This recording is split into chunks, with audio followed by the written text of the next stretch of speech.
নমস্কাৰ এই মুহূৰ্তত দিবলৈ লৈছোঁ অসমৰ প্ৰত্যেকগৰাকী জনসাধাৰণৰ বাবে কেইবাটাও গুৰুত্বপূৰ্ণ খবৰ। আজিৰ দিনটো অসমৰ লগতে ভাৰতৰ কেইবাটাও গুৰুত্বপূৰ্ণ খবৰ এই মুহূৰ্তত জনাইছোঁ। আজি প্ৰথমটো খবৰ এটা ব্ৰেকিং নিউজ। উচ্ছেদৰ মাজতে নাগৰিকত্বক লৈ ডাঙৰ ৰায়দান ন্যায়ালয়ৰ। আধাৰ কাৰ্ড পান কাৰ্ড থাকিলেই ভাৰতীয় হৈ নাযায় কোনো লোক। ভোটাৰ কাৰ্ড থাকিলেও ভাৰতীয় নাগৰিক বুলি গণ্য কৰা নহ'ব কোনো এজন লোকক।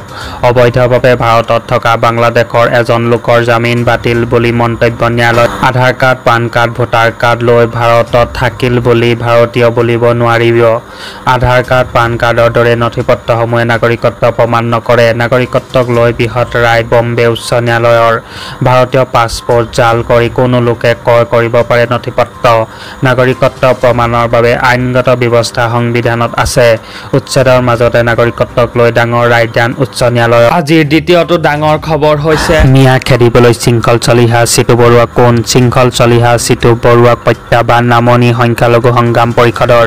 শৃংখল চলিহা চিটু বৰুৱাক প্ৰত্যুত্তৰ দিবলৈ সাজু হ'ল নামনিৰ সংখ্যালঘু সংগ্ৰাম পৰিষদ। শৃংখল চলিহা চিটু বৰুৱাক প্ৰশ্ন অসমৰ মিয়াসকল মাটি ফুটি অহা নাই বুলি উল্লেখ। যদি সাহস আছে অসমৰ মিয়াসকলক বাংলাদেশী প্ৰমাণ কৰক। শৃংখল চলিহা আৰু চিটু বৰুৱাই হিন্দু মুছলমানে একেলগে বাস কৰা অসমত শান্তি সম্প্ৰীতি বিনষ্ট কৰিবলৈ দিয়া নহ'ব। মিয়া খেদিবলৈ শৃংখল চলিহা আৰু চিটু বৰুৱাক কোন বুলি উল্লেখ। সংখ্যালঘু সংগ্ৰাম পৰিষদৰ কোনখন সংবিধানত লিখা আছে নামনিৰ মানুহ উজনিলৈ যাব নোৱাৰিব বুলি উল্লেখ। অসমখন শৃংখল চলিহা চিটু বৰুৱাই যৌতুকত পোৱা বস্তু নহয় বুলি উল্লেখ। ইতিহাসৰ পৃষ্ঠা ভৰিয়ে মোহাৰি মিয়া খেদা আন্দোলন আৰম্ভ কৰিছে উজনিৰ দল সংগঠনে।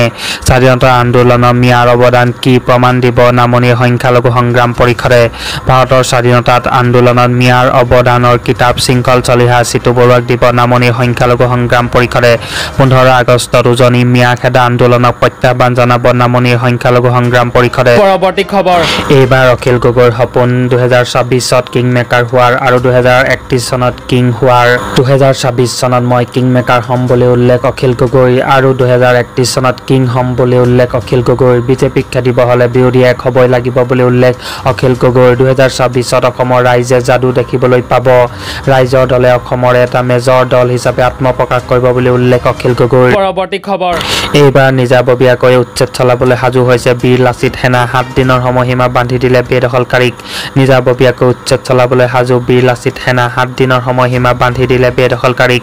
এইবাৰ ডুমডুমাৰ চৰকাৰী ভূমিত কৰা হ'ব বেদখলমুক্ত। জিলা আয়ুক্তৰ কাষ চাপিল বীৰ লাচিত সেনাৰ সদস্য। যদি 7 দিনৰ ভিতৰত স্থান খালী নকৰে নিজাববীয়াকৈ ব্যৱস্থা গ্ৰহণৰ হুংকাৰ। নিজাববীয়া উচ্ছেদ চলাবলৈ সাজু হৈছে বীৰ লাচিত সেনা সদস্য। 7 দিনৰ ভিতৰত সময়সীমা বান্ধি দিলে বেদখলকাৰীক। পৰৱৰ্তী খবৰ সকলো মুছলমানে ত্যাগ কৰক কংগ্ৰেছ দল। কংগ্ৰেছৰ বাবেই মিয়াৰ গাত বাংলাদেশী লেবেল লাগিল বুলি উল্লেখ। সকলো মুছলমানে ত্যাগ কৰক কংগ্ৰেছ দল। অসমৰ সাম্প্ৰদায়িক পৰিৱেশৰ বাবে কংগ্ৰেছ দল জগৰীয়া।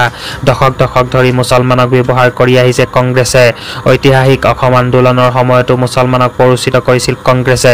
কংগ্ৰেছক থকা সৰকা মিয়া পৰিষদৰ সভাপতি আব্দুল বাটেনৰ। কংগ্ৰেছক দোষাৰোপ কৰি পলম নকৰাকৈ মুহূৰ্তৰ ভিতৰত কংগ্ৰেছ দল ত্যাগ কৰক মুছলমানে বুলি উল্লেখ আব্দুল বাটেনৰ।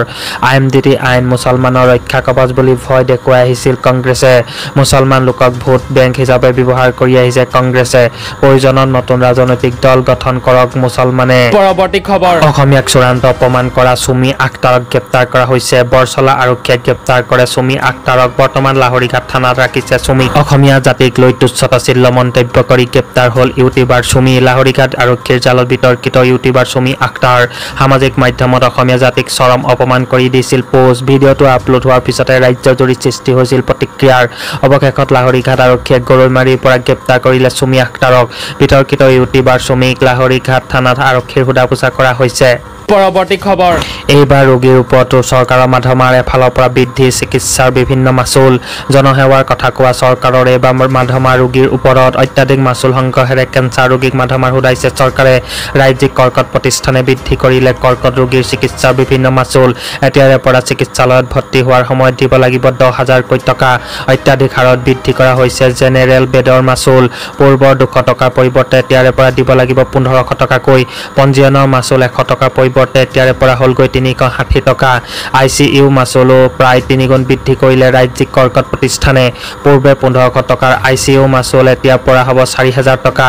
অৱশ্যে PMJAY কাৰ্ড থকাসকলৰ বাবে সমস্যা নহয়। এই ক্ষেত্ৰত PMJAY কাৰ্ড নাথাকিলেও যদি আৰ্থিকভাৱে সবল নহয় তেতিয়াও পাব। পৰৱৰ্তী খবৰ। অসমক বিদেশী ডাষ্টবিন বনাব বিচাৰিছে মুখ্যমন্ত্ৰীয়ে। হাড়ে হিমজুৱে অসমীয়াসকলক উচ্ছেদ চলাইছে। AIUDF বিধায়কৰ বিস্ফোৰণ মন্তব্য।